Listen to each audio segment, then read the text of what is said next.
नमस्कार दोस्तों, आपका एक बार फिर से स्वागत है मेरे चैनल कंप्यूटर विजन में। दोस्तों, पिछले वीडियो में हमने देखा था कि डायरेक्ट एक्सपेंसेस किस किस व्यक्ति के लिए, किस किस फर्म के लिए कौन से होते हैं।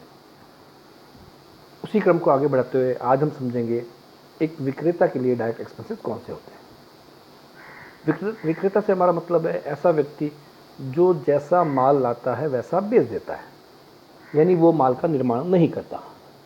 ऐसी स्थिति में उस व्यक्ति के लिए माल खरीदने के बाद उस माल के दुकान तक पहुंचने में लगने वाले समस्त खर्चे डायरेक्ट एक्सपेंसेस होते हैं, जैसे वेजेस, लोडिंग अनलोडिंग का कोई खर्चा है तो गाड़ी भाड़ा, पैकिंग एक्सपेंसेस वगैरह वगैरह वगैरह।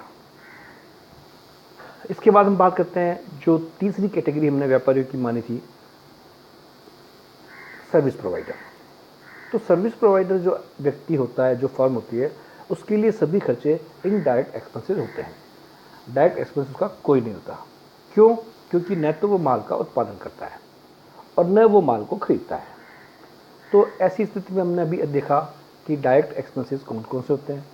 इसी क्रम में कुछ और डायरेक्ट एक्सपेंसेस के नाम मैं आपको बता देता हूँ। वैसे मैं इसकी फ़ाइल बना के डिस्क्रिप्शन में इसका लिंक दे दूँगा, वहाँ से आप इसे अच्छी तरह पढ़ सकते हैं। नोट डाउन करना चाहें तो नोट डाउन कर सकते हैं।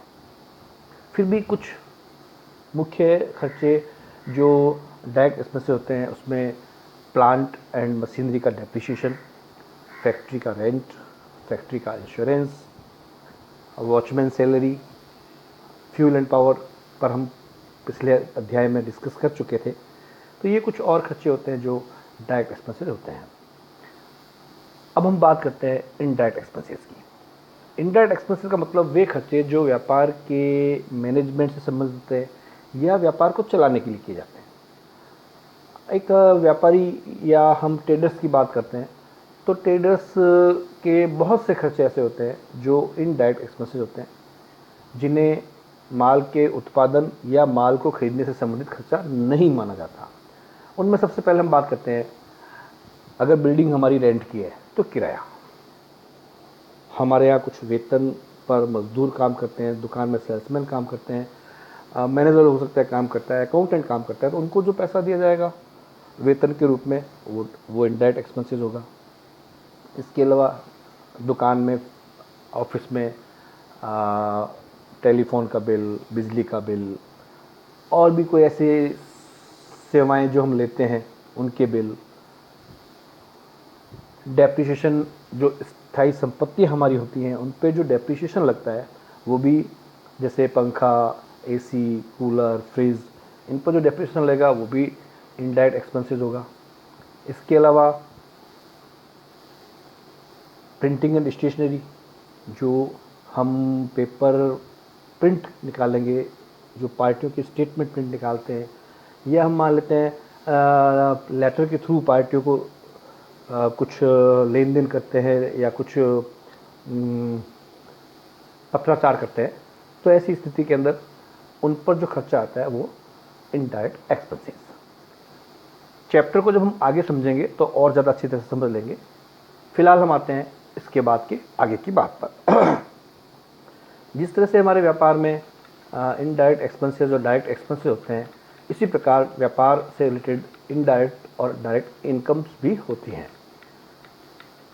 सामान्य तौर पर जितनी इनकम होती है व्यापार की वो इनडायरेक्ट इनकम मानी जाती है, जैसे कमीशन प्राप्त करना, ब्याज प्राप्त करना, इंसेंटिव प्राप्त करना, लाभांश, यानी कि जो बड़ी बड़ी कंपनीज होती हैं जिनकी हम अगर शेयर्स परचेज कर लेते हैं तो बड़ी बड़ी कंपनीज अपने प्रॉफिट का कुछ हिस्सा में देती हैं, वो कहलाता है लाभांश, डिविडेंड।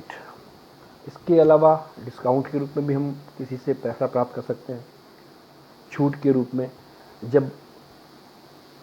जब हम बात करेंगे इनको डिटेल से समझने की कि छूट कितने प्रकार की होती है, तब समझ में हम अच्छी तरह से समझेंगे कि कैश डिस्काउंट और ट्रेड डिस्काउंट दोनों को किस तरह से आगे टैकल किया जाएगा।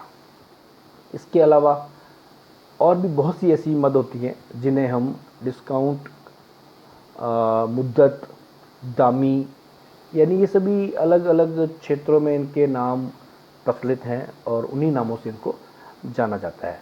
लेकिन सामान्य तौर पर ने आजकल के जो परिवेश में बात करते हैं तो CD शब्द से कंट्रोल किया जाता है कि CD कितनी है। CD मीन्स कैश डिस्काउंट कितना है। आज तक के लिए इतना ही।